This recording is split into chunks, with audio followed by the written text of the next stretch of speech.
Estamos todos bien formaditos para ingresar al aula, tomar la distancia, y ya estamos entrando al aula, preparando el cuaderno de apuntes, porque el profesor Germán López nos va a seguir hablando con su sabiduría, con su bien documentada palabra, sobre don Manuel Belgrano, su vida, su obra, su pasión, ¿no? Y todo lo que nos ha dejado, y además también recordando esos aspectos fundacionales de nuestro país.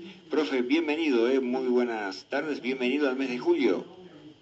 Buenas tardes, Mario, un placer estar nuevamente en tu programa. Bueno, es un lujo realmente que estés, contar contigo. Bueno, ¿de qué nos vas a hablar hoy? ¿De qué va a ser la clase hoy?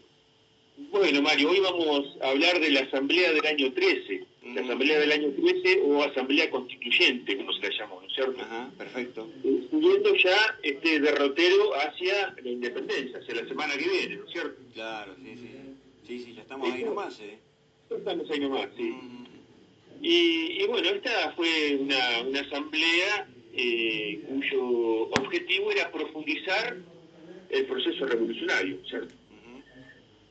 Y para eso tenía que declarar la independencia y además promulgar una constitución. En esta asamblea se van a reunir los diputados de las Provincias Unidas del Río de la Plata, ¿no? A instancias del segundo triunvirato. ¿Y qué es lo que nos enseñaron a nosotros de esta asamblea? Bueno, nos dijeron que hizo cambios trascendentales.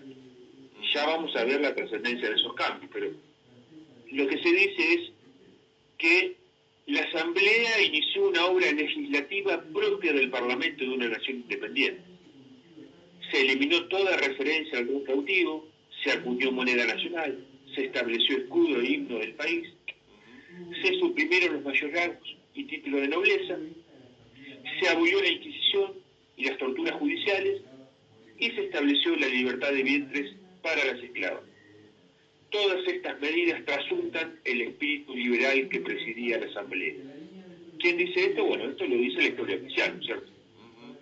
Esto lo dicen los liberales, por supuesto, pero nosotros también vamos a ver qué dicen los críticos a esta posición ideológica, ¿no?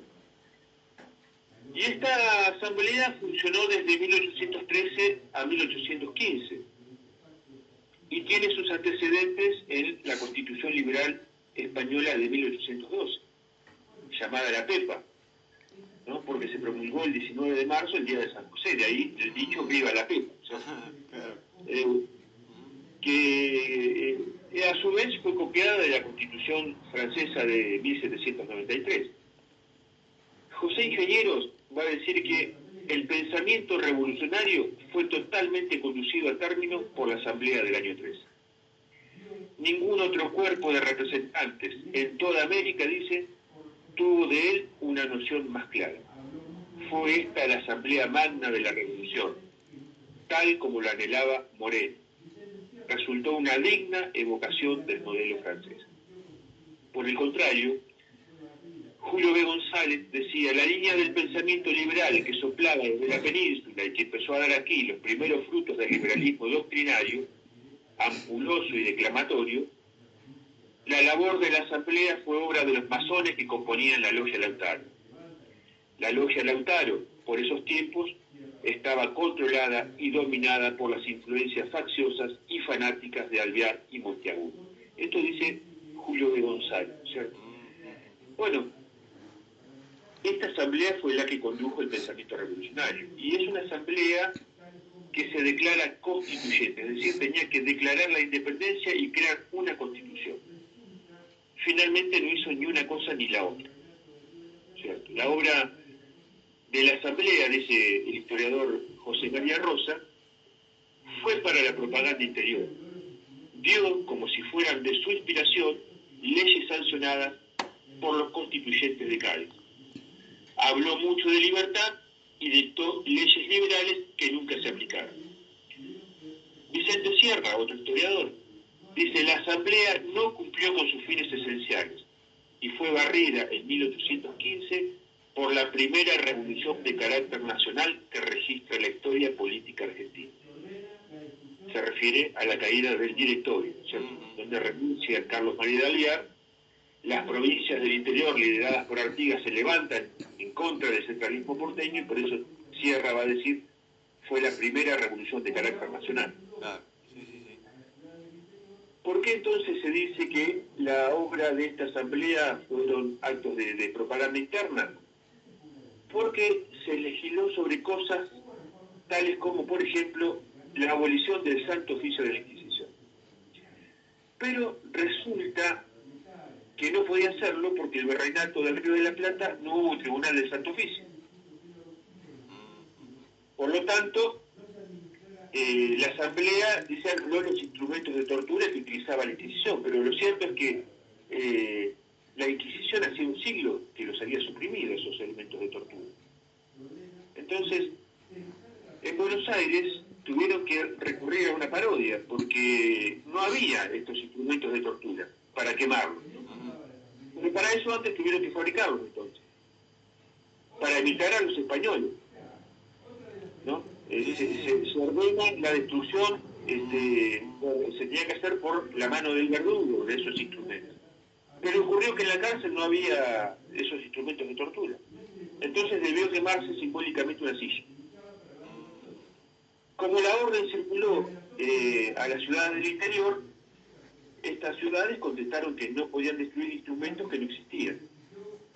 Bueno, esa fue una de las medidas de la asamblea.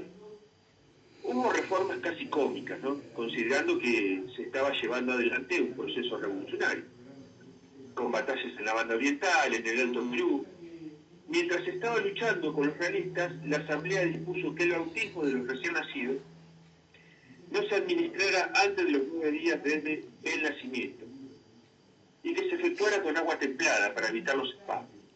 Y esto lo dice el director supremo, Gervasio Posada, ¿no? Que ordena, dice, se encarga muy particularmente al Supremo Poder Ejecutivo la vigilancia de esa norma. Bueno, en eso andaba la asamblea mientras la revolución... Sí, sí, sí. Como fuera de foco, ¿no? Claro. Otra de las medidas celebradas fue suprimir los títulos de nobleza. Pero resulta que en el virreinato del Río de la Plata había un solo noble, que era el marqués de Chavín. Y no se le podía aplicar esta medida aristocrática, porque luchaba para el bando patriota. Y amenazó con desertar si le sacaban los títulos de nobleza, así que tampoco se lo sacaron. También se legisló con respecto al tributo de los indios. Estamos hablando lo referente a la encomienda, a la mita y Yanacolazgo. Ya habíamos hablado en otros programas sobre este tema. Exactamente. Resulta que estos servicios indígenas ya habían comenzado a ser abolidos desde 1612. Vicente Sierra va a decir, hacía más de 2 siglos que estaban prohibidos los servicios personales. Los indios no necesitaban leyes, necesitaban que se respetaran las existentes. Y además agrega, algunas de tales instituciones ya no existían en América, abolidas como lo habían sido por los reyes. Y las que subsistían no se conmovieron por tales decretos, dice, que no beneficiaron a ningún indio. El historiador inglés, Henry Fers, dice, en las pampas no se encontraban tales indios. En Buenos Aires el sistema de la encomienda fracasó completamente. No había un solo indio de servicio. Por lo tanto, Mario, volverlo a abolir era pura demagogia, ¿cierto? Tenemos que recordar que todas estas leyes primero se aprobaban en España, ¿no? Todas estas leyes eran creación de las Cortes de Cádiz, que luego los criollos las copiaban y las aplicaban acá. Entre otras cosas, lo que hace la Corte de Cádiz fue llamar en representación a diputados americanos, porque lo que buscaba esta Corte, a través de la Constitución de 1812, fue crear una única nación, la nación española. Para esto se llama a 10 diputados americanos. Y ya había una desigualdad acá de entrada, ¿no? Porque estaban en minoría con respecto a los diputados peninsulares. ¿Y qué buscaban con esto? Bueno, ponerle un freno a las sublevaciones y a los movimientos revolucionarios en América. Bueno, los diputados americanos cayeron en esta trampa porque era una constitución, esta constitución de Cádiz, profundamente centralista y unitaria, porque buscaba incluir a todos en una misma nación. Pero nosotros no pertenecíamos a la nación española. Nosotros pertenecíamos a la corona de Castilla. Recordemos que nosotros nos encontrábamos unidos a la corona de Castilla por el pacto de vasallaje, a través de las bulas alejandrinas de 1493, cuando el Papa Alejandro VI hace la donación de estos territorios descubiertos y por descubrir, decía, a los reyes católicos, a la corona de Castilla. A partir de ese momento nosotros fuimos vasallos del rey, no del Estado español. No es que cualquier español podía gobernar en nombre del rey. Luego Carlos V va a elevar estos territorios a reinos y vamos a hacer el reino de Indias, con el mismo estatus jurídico que los reinos, por ejemplo, el reino de Aragón, el reino de Granada, el reino de Castilla. Los que dicen que fuimos colonias son los mismos que dicen que el 25 de mayo fue una revolución. Claro que si el 25 de mayo hubo una revolución era necesario que fuésemos colonias, ¿cierto? Y nosotros decimos no éramos colonia ni el 25 de mayo fue una revolución. Por lo tanto, si se reconocía esta Constitución de 1812, perdíamos los espacios de autonomía que implicaba ser un reino que pertenecía a la corona de Castilla y que tenía su propia legislación, que era la ley de India. Bueno, esta Constitución fue un intento de los liberales españoles por terminar con la monarquía de Fernando VII. Y duró solamente 2 años, ¿no? Este intento, 1812 y 1814. Y en ese marco es que se dan estas leyes que también la van a aplicar acá los sectores más liberales, Alvear y Monteagudo principalmente.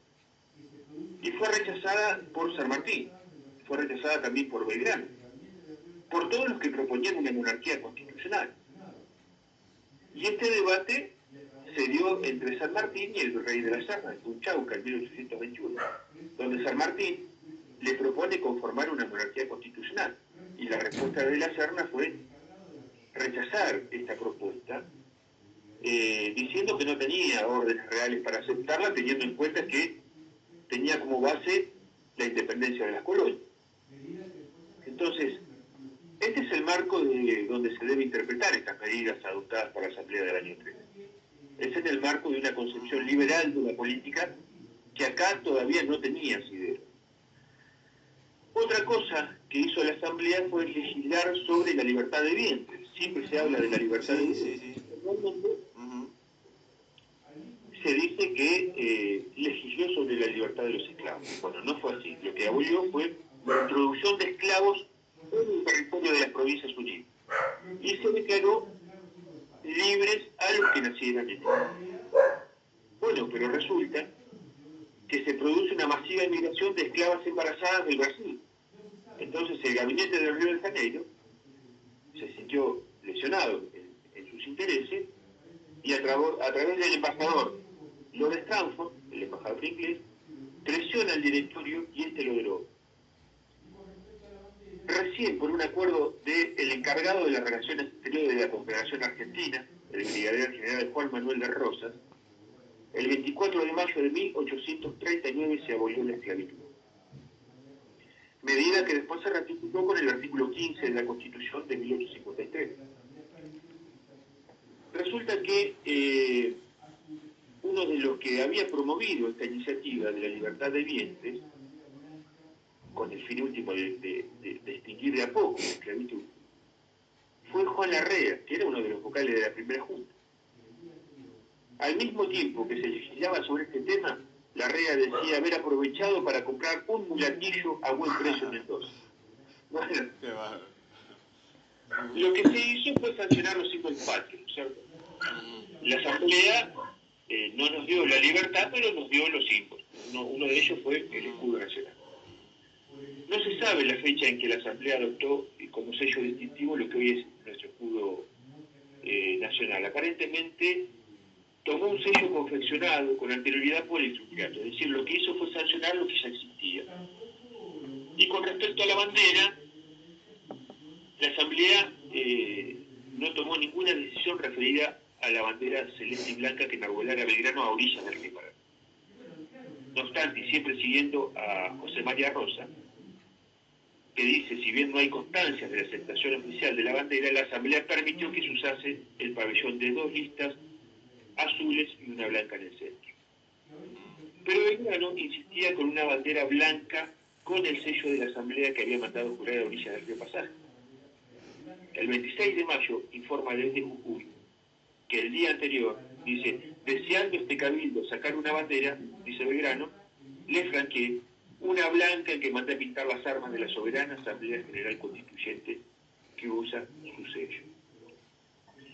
La sustitución de la bandera celeste y blanca que había levantado en febrero como signo de independencia por el escudo de la Asamblea sobre fondo blanco a manera de bandera muestra claramente que Belgrano escondía todavía su independentismo, ¿cierto? Tampoco lo muestra como partidario de la independencia su visión diplomática de noviembre de 1814 de Fernando VII. Eso lo vamos a ver la semana que viene. Y bueno, claro que no eran partidarios de la independencia, eran partidarios de la autonomía política.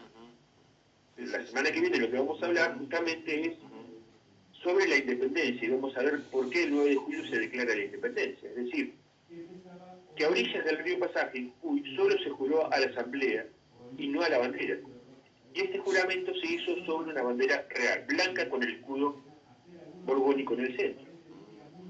Además, la bandera española continuó izada en el fuerte hasta enero de 1815. Fue recién con el Congreso de Tucumán, en 1816, el que decretó el reconocimiento del pabellón nacional. Y después sí fue izado por primera vez en el fuerte a la caída de la asamblea. Y con respecto al himno nacional, el himno no fue hecho en 1803, ni tampoco fue hecho por encargo de la asamblea. Esto dice también José María Rosa, ¿no? La aprobación del himno nacional la hace el triunvirato, el segundo triunvirato. Para eso ordena buscar a un poeta y a un músico que compusiera una marcha patriótica. Y ahí aparece Vicente López y Blas Parera, que le puso música. No fue la única letra tampoco, hubo otra de Fray Cayetano Rodríguez, a la que Manuel José García le había puesto música, pero gustó más la canción de López y Parera, que empezaba: oíd mortales el grito sagrado de libertad, oíd el ruido de rotas cadenas. No obstante, la asamblea les ordena hacer algunos arreglos porque aparentemente era muy independentista esta letra. Pero a pesar de los arreglos, la marcha patriótica siguió independentista, pero además de independentista, monárquica. Y eso lo hace notar el historiador Adolfo Saldías. Y Vicente Fidel López, lo acepta esto, ¿no?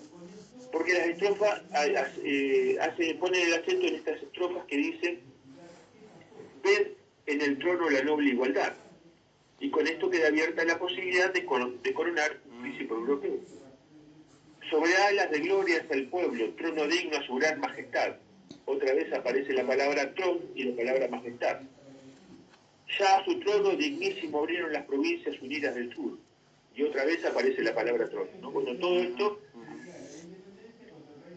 con respecto a el himno nacional. Entonces, Mario, para finalizar, con esto queremos decir que la Asamblea del año 13, tan promocionada como la iniciadora de una obra legislativa propia del Parlamento de una nación independiente, muy poco hizo. Esta ampliación de derechos solo quedaron en buenas intenciones. Y todos sabemos que el camino al infierno está empedrado de buenas intenciones, ¿cierto? Hay que tener cuidado con la política de las buenas intenciones porque generalmente son un gran blef. Y además de un cinismo gigantesco, ¿cierto? Claro, exactamente, sí, sí, sí. Así que con esto abrimos el camino hacia la independencia, es decir, vamos a tratar de explicar qué pasó, que durante estos años se mostraban reticentes a hablar abiertamente sobre la independencia y a partir de 1816, con el Congreso de Tucumán, se declara la independencia. ¿Qué pasó ahí? ¿Por qué se declaró la independencia cuando el rey estaba cautivo? ¿Por qué no se declaró ahí la independencia, estando el rey cautivo? Bien, y por el contrario, se declara la independencia cuando el rey se encuentra en el trono, con un contexto internacional totalmente desfavorable. Bueno, eso lo vamos a hablar la semana que viene. Mario, donde Belgrano tiene mucho que ver con esto, ¿no? Ajá. En la misión diplomática que lleva adelante con Rivadavia en Europa. Bien, bien, bien. Una barbaridad, profe, contundente como siempre, y bueno, me quedé con ese dato anecdótico de Larrea diciendo una cosa y haciendo otra, ¿no? Muy propio de la política. Sí, sí, qué bárbaro, qué bárbaro. Gracias, profe, gracias por esta clase. Muchísimas gracias, Mario. Un Un saludo a abrazo. todos. Gracias.